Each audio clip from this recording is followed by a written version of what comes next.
Welcome back, ladies and gentlemen, to another JVS review of Stargirl, the DC Universe CW show.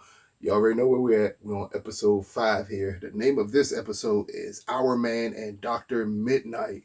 So, give you a quick synopsis, then we're going to jump directly into the episode. So, Pat finds himself one step closer to learning which ISA members may be in Blue Valley.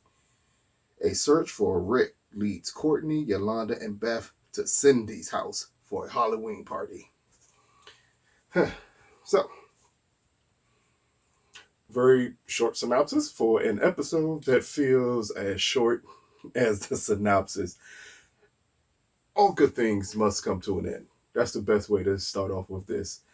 The first 4 episodes of this series were great. Great home runs every time. And then you may, at times, in another sports reference, you may have someone come up the bat and just hit a single. And you still have to celebrate that, even though it's not a home run.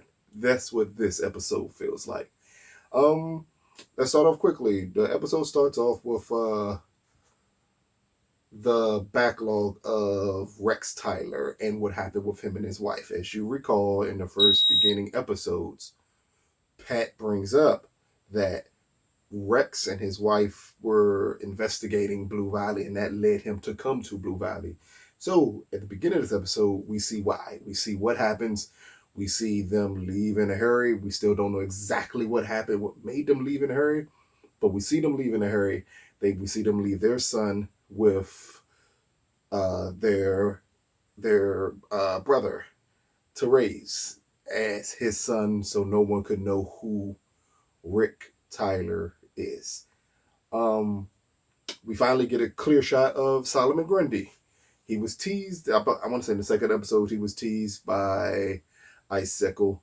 At the end of it, we saw Solomon Grundy in his cage, and on this episode, we see him wreak havoc on Rex Tyler and his wife. Now,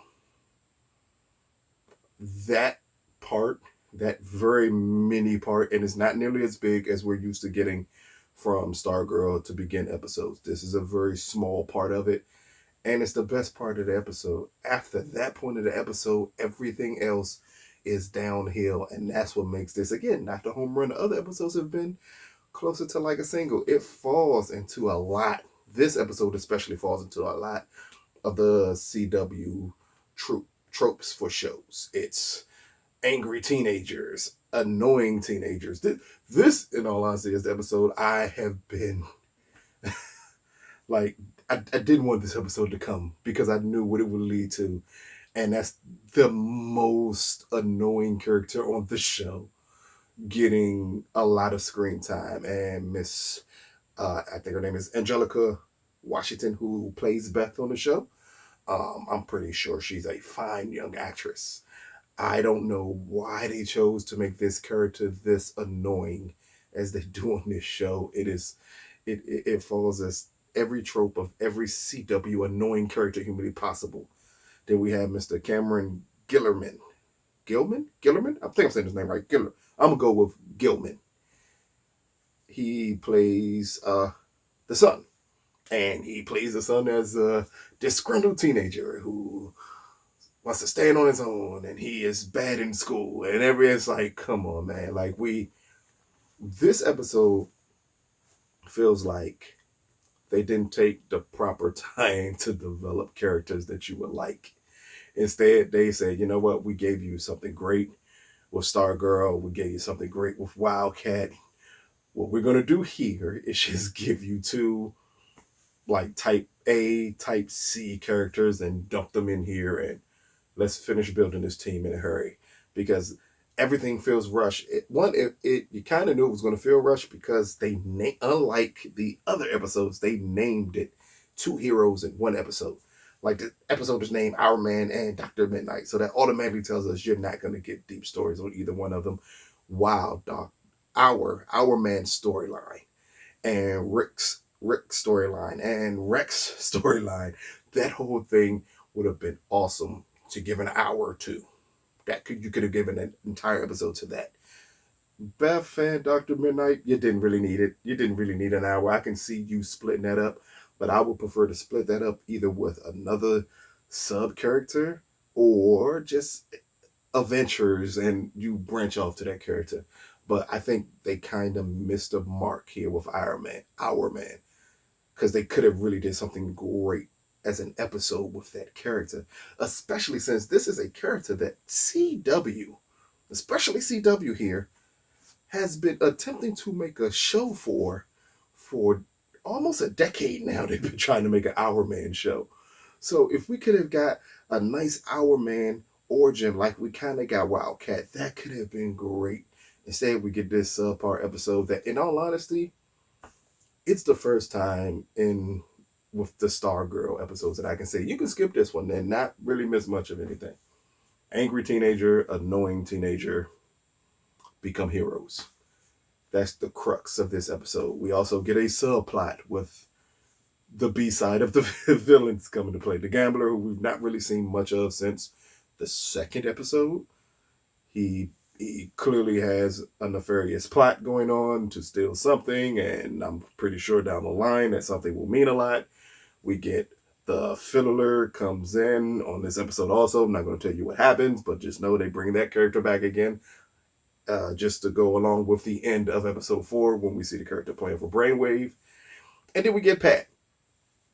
At this point now with Pat, again, I said it before, Luke Wilson has slid into this role. He's really good in this role. I, at this point now, want to see more of Pat investigating everything and him attempting to find out exactly what's going on in this town. Okay, we get a semi-reveal at the end with Pat, but I just want to see more of the investigator, Pat. And I think that could be really cool. Again, this episode just in general just missed the mark. But it happens. It's television. We have 13 episodes to go. Not every episode is going to be great. Is this a bad episode? No. Is it a great episode? Does it measure up with the other episodes so far? Not at all. It's on a lower rung on the episodes, but it's still enjoyable. You just have to get past the characters. Man, this Beth character, listen.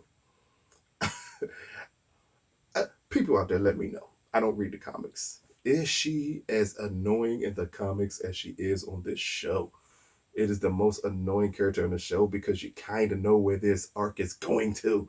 She's going to be annoying, then she's going to be like the heart and soul of the team and all this. Like, she is literally Felicity Smoke all over again. And that is irritating to me so much. The angry teenager thing, we can see that flip. Like, I can see Rick evolving more into a more full, thought-out character. It's the Beth character that just is not working. But it's Stargirl. It's a CW show. It's a DC Universe show. It has a great start to it. Again, this is just an episode that's not as good as the rest of them. But hey, you're still going to enjoy it. Still going to be a lot of things that you're looking forward to seeing. Again, if you know these characters, you know people who have not transformed yet in the series, and you're kind of waiting on that to happen. Like I'm waiting on some of this to happen.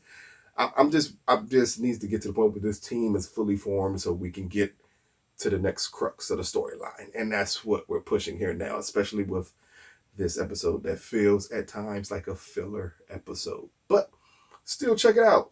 Stargirl, DC Universe. It drops on Monday, CW on Tuesdays. Check it out. Let us know what you think, people. Peace.